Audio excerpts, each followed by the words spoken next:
बाधा जितनी बड़ी होगी अवसर भी उतना ही बड़ा होगा। मैं ऐसा इसलिए कह रहा हूं कि कभी कभी आप ऐसे मुश्किल हालात में फंस सकते हैं जहां से निकलना मुश्किल होता है।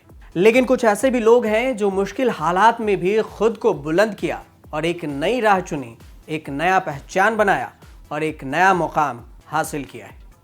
जी हाँ, मैं आज ऐसे ही उनमें से एक की बात करने जाऊंगा जिन्होंने कोरोना काल में भी खुद को उन बुलंदियों तक पहुंचाया जिस समय लोग घर से निकलने में भी डर रहे थे। नमस्कार, मैं हूं राजू कुमार झा। आज मैं एक ऐसे व्यक्ति के बारे में बात करने जा रहा हूं जिनका नाम है अविनाश राघव। अविनाश राघव खुद को कोरोना काल में स्टार्टअप शुरू किया।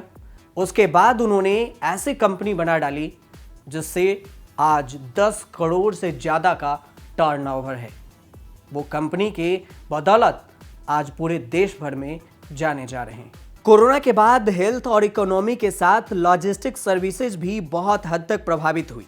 संक्रमण के डर से सप्लाई चेन लगभग बंद सी हो गई थी।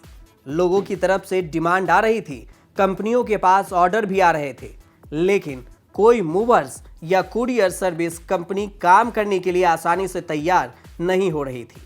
इस परेशानी को देखते हुए जमशेदपुर के रहने वाले अविनाश राघव ने पिछले साल एक पहल की और बड़े ही लेवल पर लॉजिस्टिक सर्विसेज का काम शुरू किया।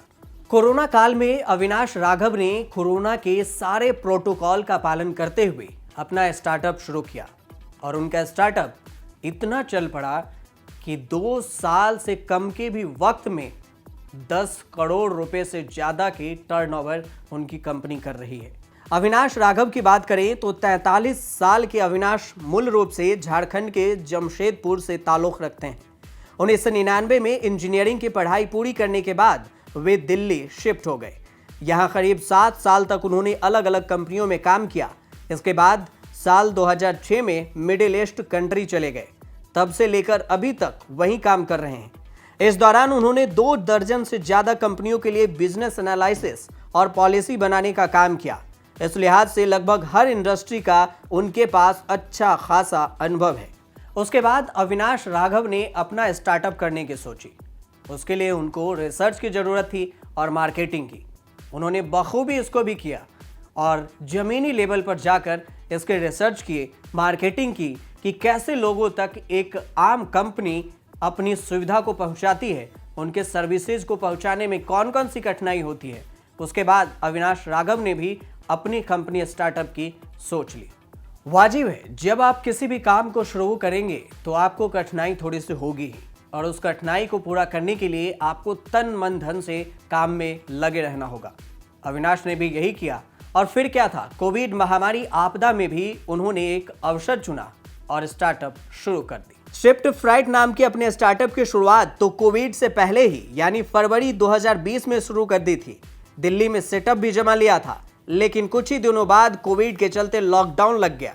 उसके बाद कुछ दिन तक समझा और उसके बाद संक्रमण को ध्यान में रखते हुए लॉजिस्टिक सर्विसेज की शुरुआत की। खुद को नए सिरे से तैयार किया, कोविड प्रोटोकॉल के हिसाब से रणनीति बनाई, बड़े लेवल पर सैनिटाइजर्स, पीपीई किट, मास्क की व्यवस्था की, अपने एम्प्लॉइज को इसके लिए ट्रेनिंग दी और कस्टमर की सुरक्षा को ध्यान में रखते हुए कॉन्ट्रैक्ट लेस डिलीवरी की शुरुआत की। कई कस्टमर को भी पीपीई किट और मास्क प्रोवाइड किए। अविनाश की टीम कोविड प्रोटोकॉल के साथ लोगों तक उनके प्रोडक्ट्स की डिलीवरी करने लगी। जल्द ही उन्हें बेहतर रिस्पांस मिलना शुरू हो गया। महीने दर महीने बाद ग्रोथ बढ़ती गई और 1 साल के भीतर ही उन्होंने देश भर में अपनी पहचान बना ली। दिल्ली के साथ ही दूसरे शहरों में भी अपना ऑफिस शुरू कर दिया। वेंडर्स और डिलीवरी पार्टनर्स की संख्या बढ़ने लगी। पहले जहां हर साल 50 तक ऑर्डर आते थे, वहीं 1 साल के भीतर इसकी संख्या 1500 तक पहुंच गई। अभी अविनाश की टीम में 70 से ज्यादा लोग काम करते हैं। देश भर में 1500 से ज्यादा डिलीवरी पार्टनर से उन्होंने टाई अप किया। हर दिन वे 70 से ज्यादा ऑर्डर्स की डिलीवरी अभी भी कर रहे हैं। अब सब कुछ सिस्टमैटिक ढंग से चल रहा है। अविनाश फिलहाल खुद की वेबसाइट, ऐप के साथ ही सोशल मीडिया और गूगल के जरिए मार्केटिंग कर रहे हैं। एक टीम लोगों की रिक्वेस्ट हैंडल करती है, दूसरी टीम हर तरह की डिमांड को कैटेगराइज करती है और फिर उन्हें संबंधित टीम के पास भेज देती है। तीसरी टीम कस्टमर के घर में प्रोडक्ट कलेक्ट करती है और फिर चौथी टीम उसकी पैकेजिंग का काम करती है। इसी तरह अगली टीम उस प्रोडक्ट की डिलीवरी को मैनेज करती है और उसे तय जगह पर पहुंचाने की व्यवस्था करती है। और इस तरह से अविनाश ने अपने स्टार्टअप की शुरुआत की और कोविड महामारी के काम में भी, आपदा के समय में भी उन्होंने एक अवसर का काम किया। एक रिपोर्ट के अनुसार 40,000 से ज्यादा हर दिन लॉजिस्टिक्स सर्विसेज होती है। तो इस हिसाब से आप भी कुछ नया स्टार्टअप सोच सकते हैं और नया स्टार्टअप कर भी सकते हैं। हालांकि सरकार इसके लिए कई प्लान और कई स्कीम भी चला रही है, आप उसकी जानकारी भी कलेक्ट कर सकते हैं। देखते रहिए न्यूज़ तक।